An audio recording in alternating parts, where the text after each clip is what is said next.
आज की कहानी है प्यार का कोई मोल नहीं। ये कहानी है उस लड़के और लड़की की जो अपने प्यार के सहारे अपनी सारी खुशियाँ एक साथ बांट रहे और उन्हें दुगना कर रहे और अपने गम बांटकर उन्हें कम कर रहे। इस कहानी में अनिरुद्ध नाम का लड़का है और प्रिया नाम की एक लड़की है। अनिरुद्ध बड़ा ही सीधा साधा लड़का है। अनिरुद्ध के लिए उसका परिवार ही सब कुछ है।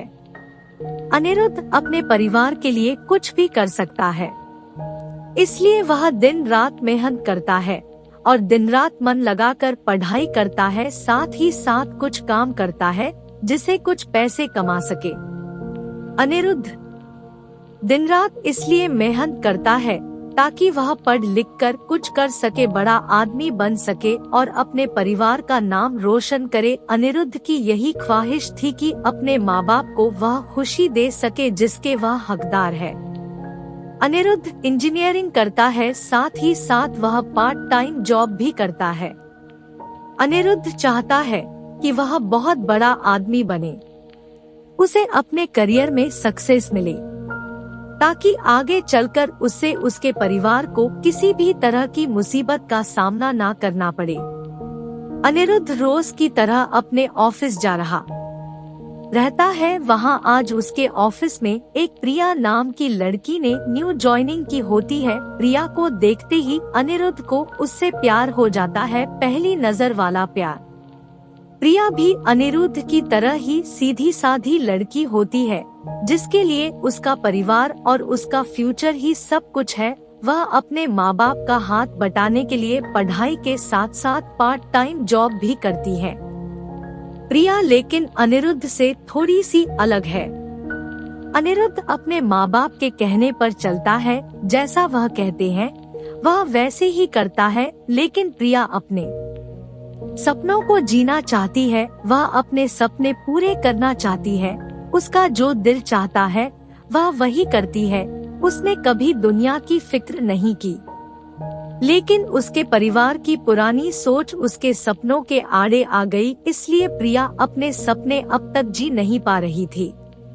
पर उसके मन में अभी आशा जगी हुई थी। उसका भगवान में भी काफी विश्वास था। उसे यकीन था कि एक न एक दिन उसके सपने जरूर पूरे होंगे। जब अनिरुद्ध और प्रिया की पहली मुलाकात हुई, अनिरुद्ध उसे अपना दिल दे बैठा। उस दिन से दोनों में दोस्ती हो गई। प्रिया को अनिरुद्ध का स्वभाव अच्छा लगने लगा। अनिरुद्ध हर वक्त उससे बात करता, उसका छोटी छोटी चीजों में मदद करता, हर वक्त उसका ख्याल रखना, हमेशा उसे पूछना कि उसने खाना खाया कि नहीं। धीरे धीरे प्रिया भी अनिरुद्ध को पसंद करने लगी थी।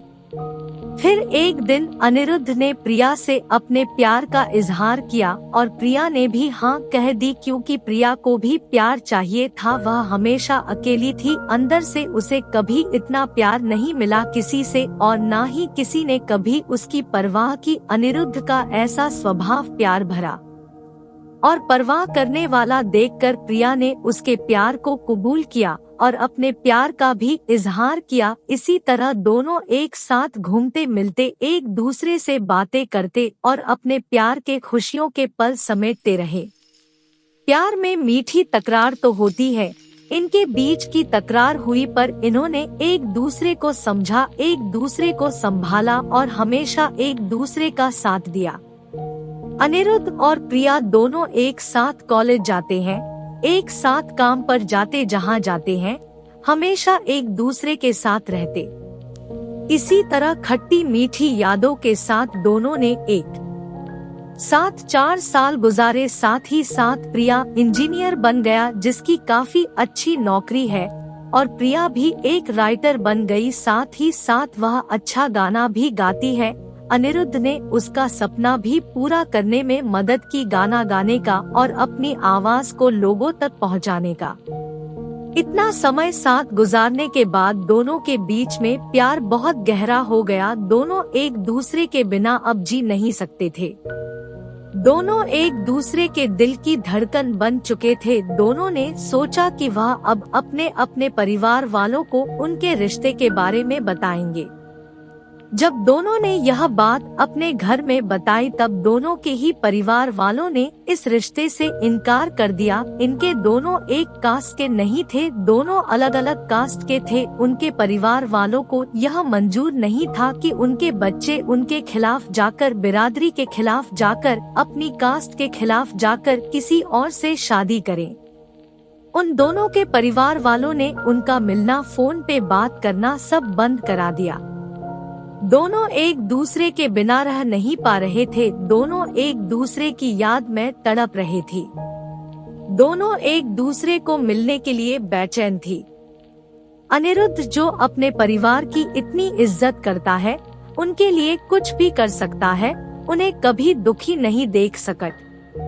अपने परिवार की खातिर उसने प्रिया को भूलने का फैसला कर लिया। प्रिया को अपने प्यार और भगवान पे पूरा भरोसा था। उससे यकीन था कि वह एक न एक दिन जरूर अनिरुद्ध के साथ होगी, इसलिए उसने कभी हिम्मत नहीं हारी।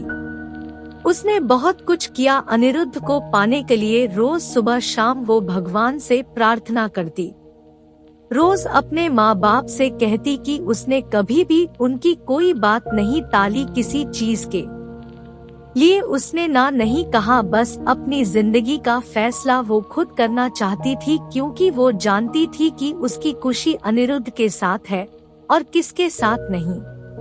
प्रिया अकेले ही अपने प्यार के लिए लड़ी, उम्मीद कायम रखी, भगवान पे भरोसा रखा और एक दिन उसके परिवार वाले मान गए। काफी कुछ प्रिया ने सहा, काफी गिले शिकवे हुए, नाराजगी हुई, लेकिन आखिर में सच्चे प्यार की जीत हुई। किसी तरह अनिरुद्ध को भी प्रिया ने मन लिया। उन दोनों के प्यार के वास्ते और उनके साथ को देखकर उनके परिवार वाले राजी हो गए इस रिश्ते के लिए। दोनों अलग कास्टे के होने के वजह से दोनों के परिवारों को समाज का डर था कि लोग क्या कहेंगे, लेकिन अनिरुद्ध और प्रिया को किसी चीज की परवाह नहीं थी। दोनों ये बात अब समझ चुके थे कि उनके प्यार के सामने कोई चीज बड़ी नहीं, वो अपने प्यार के सहारे कोई भी लड़ाई लड़ सकते हैं और जीत सकते हैं। आज के जमाने में कुछ लोग ऐसे भी हैं जो अब भी जात पात ऊंच नीच को मानते हैं, पर इस कहानी से हमें यही सीखने मिलता है कि प्यार की कोई जात नहीं होती, प्यार का कोई धर्म नहीं होता। प्यार तो प्यार होता है जिसके सहारे जिंदगी खुशी से जी सकते हैं। Thank you for watching. Please like, subscribe and share.